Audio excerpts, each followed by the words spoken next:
Kiamat adalah janji Allah, dan kita sebagai umat Islam wajib mengimani akan datangnya hari kiamat, yang merupakan hari hancur alam semesta dan hari untuk menuju ke kehidupan selanjutnya.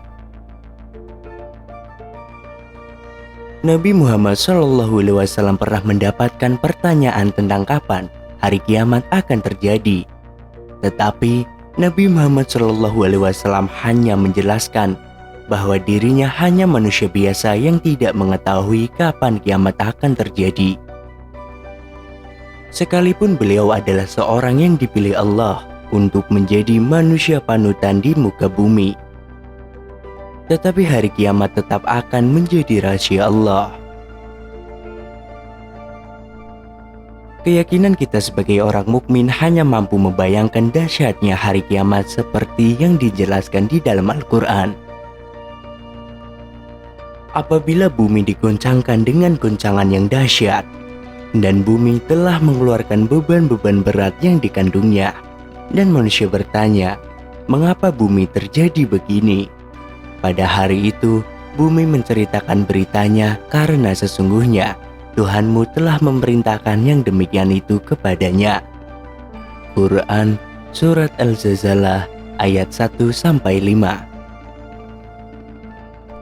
Dahsyatnya hari kiamat membuat bumi memuntahkan segala isinya yang selama ini membebaninya. Jasad-jasad maupun tambang-tambang di dalamnya keluar, seolah bumi menjadi ringan. Saat itulah manusia akan ketakutan dan terkejut melihat fenomena tersebut. Mereka bingung sebab baru pertama kali melihat kejadian mengerikan itu. Manusia juga akan mencari perlindungan, tetapi semuanya hanya sia-sia. Kerahasiaan dan dahsyatnya hari kiamat juga dijelaskan dalam surat lainnya, yaitu surat Al-Qari'ah ayat 4-5. Pada hari itu, manusia adalah seperti anai-anai yang berterbangan, dan gunung-gunung adalah seperti bulu yang dihambur-hamburkan. Quran Surat Al-Qari'ah ayat 4-5. Betapa mengerikannya keadaan alam semesta saat kiamat terjadi. Banyak orang bertanya-tanya tentang apa yang akan terjadi di akhir kehidupan dunia ini. Siapa yang akan mati lebih dulu, dan bagaimana orang akan mati di penghujung jam, dan makhluk apa yang tidak akan mati sama sekali. Dalam Al-Quran, Allah Subhanahu wa Ta'ala telah menyebutkan bahwa malaikat maut bertugas untuk mengambil nyawa setiap makhluk di bumi. Namun siapakah yang terakhir kali akan dicabut nyawanya? Ada beberapa hadis tentang ini dari para sahabat. Rasulullah pernah bertanya kepada malaikat maut, siapa yang tersisa dari ciptaannya? Karena dia adalah yang paling berpengetahuan dari mereka yang tersisa. Dan malaikat maut mengatakan kepadanya bahwa hanya dia yang tersisa. Syekh Syali Al-Munjid dalam Maut Al-Malaikat menjelaskan, nantinya Allah akan memerintahkan malaikat maut untuk mati paling akhir dari semua makhluknya. Namun saat di alam kematian, malaikat maut nantinya tidak akan melalui cara yang sama seperti malaikat maut nantinya tidak akan melalui cara yang sama seperti makhluk lainnya. Oleh karena itu, orang terakhir yang meninggal setelah malaikat meniup sangkakala adalah Jibril, Israfil, dan yang terakhir adalah malaikat maut atau Israel.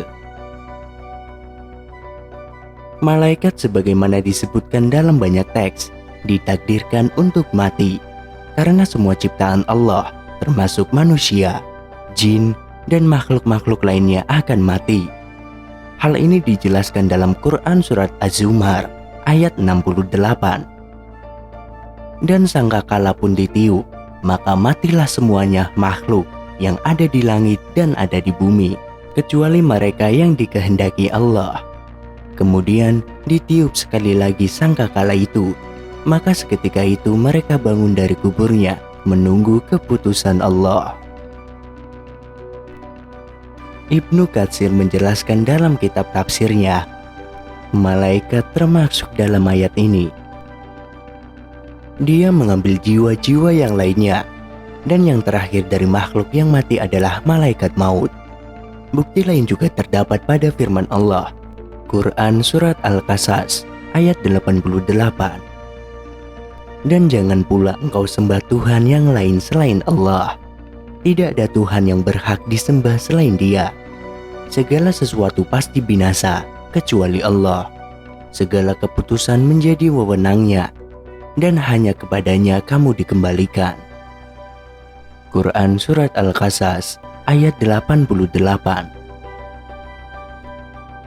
Mengutip Muhammad bin Ka'b Al-Quradi, dia berkata, telah sampai kepadanya bahwa makhluk terakhir yang meninggal yang diciptakan Allah adalah malaikat maut. Saat para penghuni bumi meninggal dalam kepanikan, kemudian setelah itu dia mati, dan dia juga menyebutkan bahwa kematian lebih parah bagi malaikat maut dari semua ciptaan. Namun terlebih dahulu manusia akan mengalami kematian, maka mereka akan dihadapkan pada hari kebangkitan. Pada saat itu, manusia memiliki penampilan yang sesuai dengan amal perbuatan dan kebaikannya. Allah Subhanahu wa Ta'ala berfirman, dan sesungguhnya hari kiamat itu pastilah datang. Tidak ada keraguan padanya, dan sungguh Allah membangkitkan siapapun yang ada di dalam kubur. Quran Surat Al-Hajj ayat 7. Setelah dibangkitkan, seluruh umat manusia dikumpulkan di padang mahsyar untuk diadili oleh Allah Subhanahu wa Ta'ala. Allah Subhanahu wa Ta'ala berfirman, dan ingatlah akan hari ketika kami perjalankan gunung-gunung, dan engkau akan melihat bumi itu rata, dan kami kumpulkan mereka seluruh manusia, dan tidak kami tinggalkan seorang pun dari mereka. Quran Surat Al-Kahf ayat 47. Manusia yang terkumpul akan selanjutnya memasuki fase perhitungan, atau yang disebut Yaumul Hisab. Itulah saat amal perbuatan baik dan perbuatan buruk yang dilakukan selama hidupnya akan dihitung oleh Allah. Kemudian menuju ke hari penimbangan atau Yaumul Mizan. Lalu para manusia kemudian akan melewati syirat atau jembatan sebagai penentu bagi manusia untuk masuk ke dalam surga atau neraka. Saat itu manusia dikategorikan menjadi 3 golongan, yaitu golongan pertama, Al-Maimanah, orang yang berada di sisi kanan. Golongan yang kedua adalah Al-Masyamah, orang yang berada di sisi kiri. Dan yang ketiga, As-Sabikun, yaitu orang-orang yang lebih awal atau golongan istimewa.